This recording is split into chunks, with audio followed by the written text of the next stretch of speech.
with the undisputed champion, Adesanya. All right, now for the championship intros. Here's the judges scoring this contest at Octagon Fight are Jericho, Sally Amanco, and Mike Hard with 8% ABV and 3 knockouts. Dari kekalahan Adesanya di pekan yang lalu memang telah terekspos beberapa klaim dari petarung Selandia Baru itu bahwa selain dari kekalahan yang sebelumnya, memang telah diakuinya akibat dari gerak kakinya yang kurang seimbang, sehingga dia kesulitan menahan gencarnya serangan Pereira. Tidak berapa lama muncul klaim yang berikutnya bahwa Adesanya dengan berani mengatakan jika wasit yang memimpin pertarungan mereka terlalu cepat menghentikan laga tersebut. Mungkin dari sekembalinya ke rumah dengan membawa sabuk kejuaraan, Pereira belum membagikan aktivitas pemikirannya ke dunia luar selain masih merasakan kegembiraan atas perayaan kemenangannya itu bersama keluarga dan teman-teman di kampung halaman. Sehingga apa yang telah pernah disampaikan Adesanya pasca pertarungan mereka belum sampai ke telinganya. Namun yang namanya bau itu tetap akan tercium juga dan benar saja, mungkin setelah menikmati suasana kemenangannya, Pereira melihat-lihat sesuatu atau paling tidak ada spion yang memperlihatkan ucapan Adesanya bersama jurnalis UFC yang mengatakan semacam ada campur tangan wasit dari kemenangan TKO The Poatan. Tentunya Pereira merasa gerah dengan penyampaian mantan juara itu dan hari ini muncullah postingan dari sang juara di media sosial yang menuliskan seharusnya pria Nigeria Selandia Baru itu harus berterima kasih kepada yang telah menyelamatkan nyawanya, karena kalau tidak, UFC dipastikan akan berduka. Seperti inilah makna yang ada di balik tulisan sang juara itu.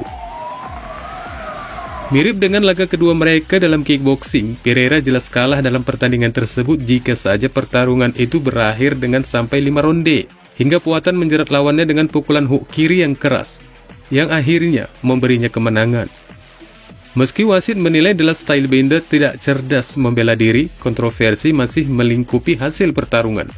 Dalam sebuah postingan di media sosial, Alex Pereira memanggil Israel Adesanya untuk komentarnya yang terkait UFC 281, yang menyatakan bahwa jika bukan karena McGoldrick masuk, itu bisa berakhir jauh lebih buruk bagi petarung yang difavoritkan penggemar tersebut. Dalam tulisannya di media sosial, Pereira mengatakan, Adesanya berhenti membuat alasan dengan mengatakan bahwa wasit menghentikan pertarungan lebih awal. Ente harus berterima kasih kepadanya karena telah menyelamatkan hidup ente. Cara Anda dengan kepala menunduk melihat ke tanah. Aku hanya perlu 1 atau 2 pukulan lagi untuk menyambungkan lutut yang bagus ke wajah ente. Dan mungkin kami tidak akan tahu hasilnya seperti apa. Seperti yang aku katakan pada saat itu di video. Ente adalah lawan yang hebat dan aku menghormati ente untuk itu. Asumsikan kesalahan bersama tim ente tanpa menghilangkan kemampuanku. Ente akan mendapatkan 1 kesempatan lagi. Kamu selanjutnya. Tulisnya di akun Twitternya dengan penuh rasa untuk meyakinkan jika sampai berapa pertarungan lagi pun digelar, Adesanya diharapkannya agar lebih berhati-hati lagi. Pereira memang ingin menjalankan kembali pertarungan mereka. Namun untuk kali ini dia menegaskan untuk yang terakhir kalinya. Karena mungkin Pereira menganggap bahwa oktagon itu bukan milik mereka berdua. Masih ada petarung lainnya yang ingin merasakan bogem dari mantan juara kickboxing itu. Dan kemudian ini adalah teori menantang yang sopan yang dilakukan oleh Matthijs Gamrot, di mana baru-baru ini petarung yang baru saja mencetak rekor terbarunya dengan menuliskan kekalahan perdananya, melayangkan tantangannya kepada peringkat 10 besar yang juga baru saja dikalahkan Dustin Poirier, Michael Chandler. Jadi memang inilah yang sebaiknya, yang menelan kekalahan memanggil petarung yang memiliki nasib yang serupa dengan kekalahan juga. Baik Gamrot dan Chandler saat ini mengalami kekalahan kompetitif dari lawan tingkat atas. Gamrot gagal melawan Beneil Dariush di UFC 280. Dengan ketiga juri mencetak skor untuk Dariush, sementara Chandler diajukan oleh Poirier akhir pekan lalu di UFC 281.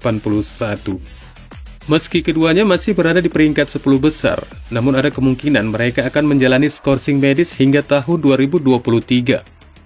Mempertimbangkan hal ini, pertarungan antara kedua pria tersebut akan sangat masuk akal. Ini jelas apa yang diyakini Matthijs Gamrot. Seperti yang telah diumumkan petarung Polandia itu ke Twitter untuk memanggil Chandler dengan mengatakan, "Hai Michael Chandler, Jika Anda masih ingin dihitung sebagai penantang gelar, mari berperang di musim semi dan lihat siapa pegulat yang lebih baik. Pemenang akan naik. Nikmati istirahat Anda yang memang layak untuk saat ini, tweet Gamrot dengan tegasnya. Namun Chandler belum menanggapi, padahal pertarungannya dengan Gamrot tentu saja merupakan salah satu yang akan ditonton oleh para penggemar UFC.